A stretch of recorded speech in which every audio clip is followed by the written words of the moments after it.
So gene therapy, as it says, the idea is you're introducing a normal or a healthy gene into a cell to replace one that is deficient.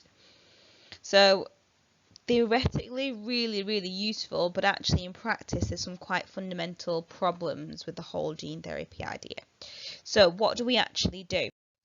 Well, we've got two types of gene therapy: somatic and germline gene therapy. Somatic gene therapy is treating genetic diseases in people that have already got them. So for instance, treating someone who's got cystic fibrosis, or ideally someone who's got Parkinson's or Huntington's, something along those lines, where there is a genetic disorder in every single one of their cells. So we're going to get a normal or a healthy copy of the gene. So how we're going to do this? Well, we could use restriction endonucleases or restriction enzymes, cut it out of an individual who's healthy, cut it out of their DNA, or we can use reverse transcriptase as a method of getting a specific gene, either one of them. And then we need a mechanism to get it into the cells. So we can do one of two things. We can use a liposome, which kind of gives away in the name, lipid. So it's actually a ring of phospholipids. So bear with my diagrams, it might not be beautiful. So this is my ring of phospholipids, exactly the same as the phospholipid that makes up every single cell membrane, and inside of it, this is where we put the healthy genetic information. The liposome will then fuse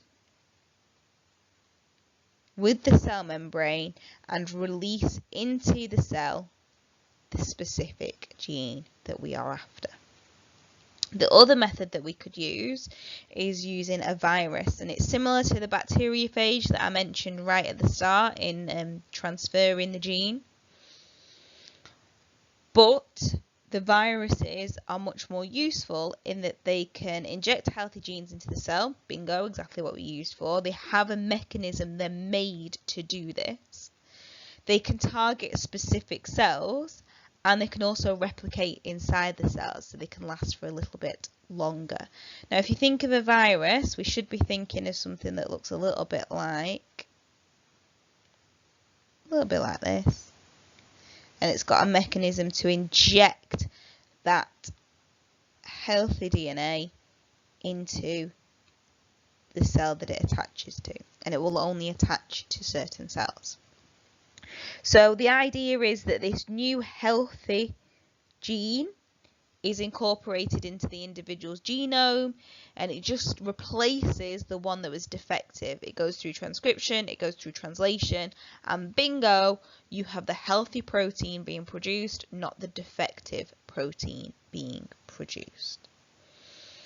Now, one example where this is quite commonly used is cystic fibrosis. Now, why can it be used on cystic fibrosis? Well, cystic fibrosis is a disorder that affects the epithelial cells of the lungs. We can get access to the lungs. We can breathe things in that are going to go directly into our lungs. So actually, to get these viruses, and we often use viruses rather than liposomes, to get these viruses to the lungs, the individuals put a mask over their face, and they literally breathe in the viruses. The viruses are then taken down into the lungs, where they can actually perform the job that they're meant to do. If this person had Parkinson's and we wanted to do this for their nerve cells or their brain tissue, well, it's not so easy. We cannot get access to certain tissues in our body. So gene therapy is not going to be used to treat every genetic disorder, just ones where we can actually get access to the tissue that's being damaged. So as you can see in this little diagram at the bottom, the virus puts into the cell the normal gene. The normal gene is incorporated into the nucleus. The nucleus does transcription and translation, and for a time that individual will produce a protein that is normal and therefore is healthy and is not the cystic fibrosis protein that causes the issues. One problem with this, however, is that it's short term. Once this cell becomes old and needs replacing, that healthy gene is going to be lost with the cell. So because cells are being replaced quite regularly by mitosis, then these cells are not going to be able to take with them the normal gene. So therefore, once the cell is destroyed, the normal healthy gene is also destroyed as well. So it's a short-term fix for certain genetic diseases.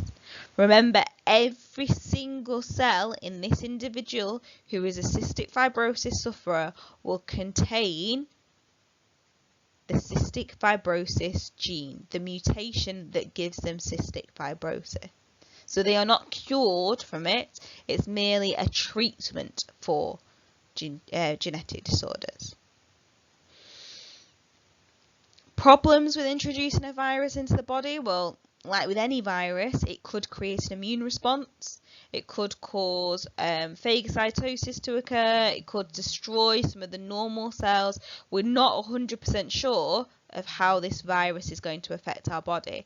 Therefore, it's a bit dodgy introducing a virus into an individual. The other type of gene therapy is germline gene therapy. Same idea. We isolate the specific healthy gene. We then put it into a liposome or put it into a virus, but now we are introducing it to the egg or sperm. So keeping with this idea, we've got a person who's got cystic fibrosis. Well, they want to have a child now, but they do not want their child to have cystic fibrosis.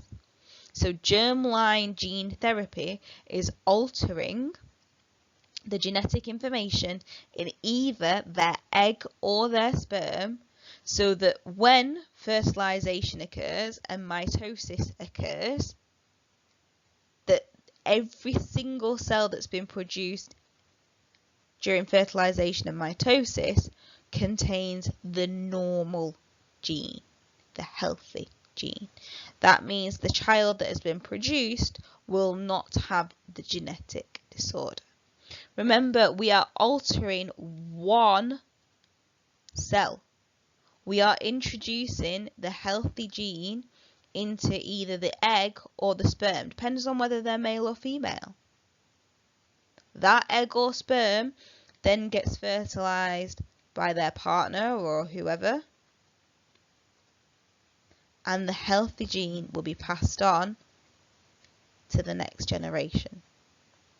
Do we do this? No. Issues around in modifying the genome or modifying the future generation's genetic information can be playing a part. It's incredibly expensive as well. So although we could cure many genetic disorders, we don't at the moment. More theoretical than anything else. So let's have a go at question 12 and 15 from your question pack. Take time now, have a go at them before we go through the answers.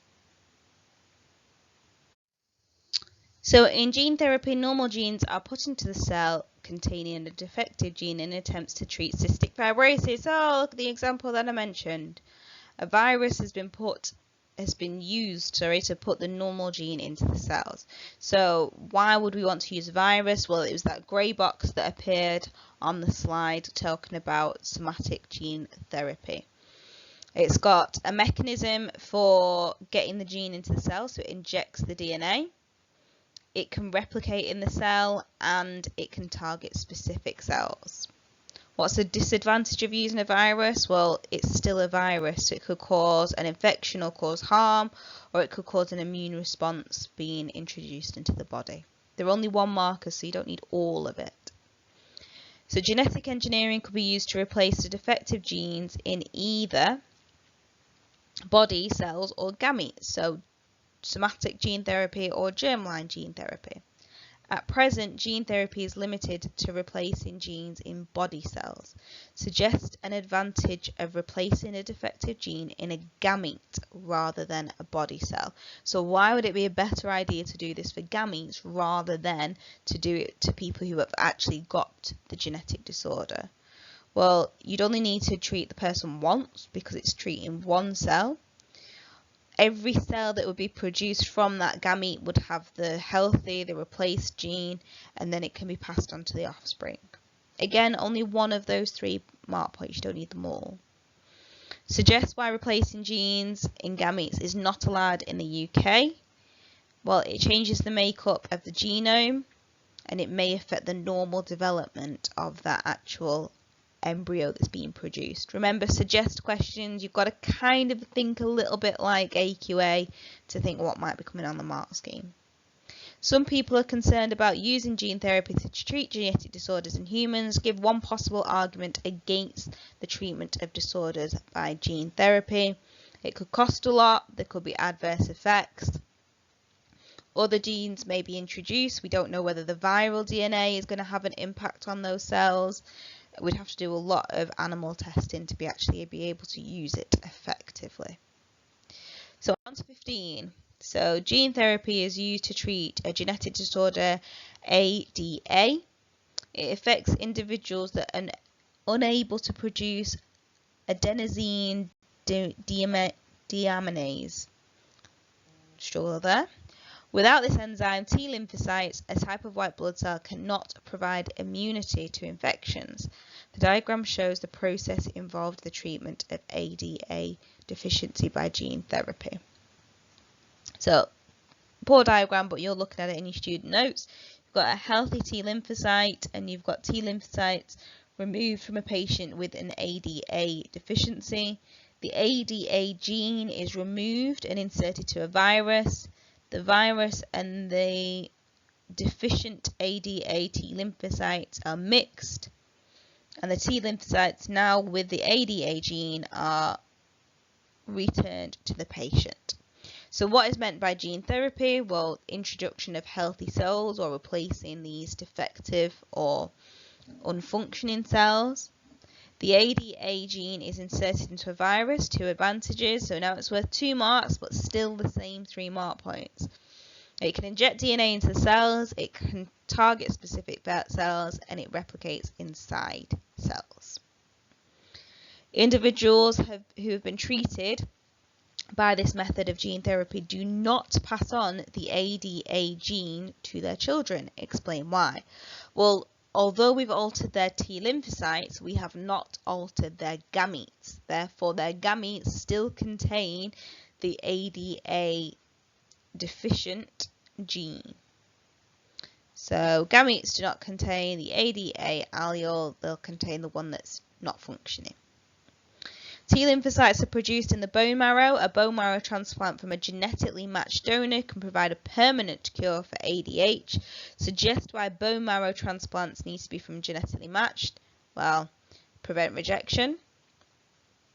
And explain why the treatment of ADA deficiency by gene therapy must be repeated on regular intervals, where a single bone marrow transplant can provide a permanent cure.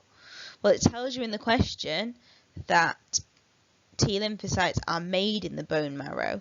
So if you're just treating the cells, then eventually they're going to be replaced continually because the cells get old.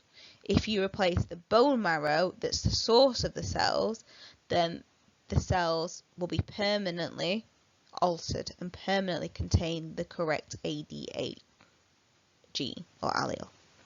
So the T lymphocytes have a limited lifespan. They don't reproduce, they actually die. The bone marrow will provide a continual supply of T lymphocytes or continual supply of cells containing the effective ADA gene for the enzyme. Don't forget, you can rewatch these videos, have a go at a few more questions from your question pack. Make sure you understand this stuff. Don't just skim over it, it's about you understanding it for your exam. Hope that helps.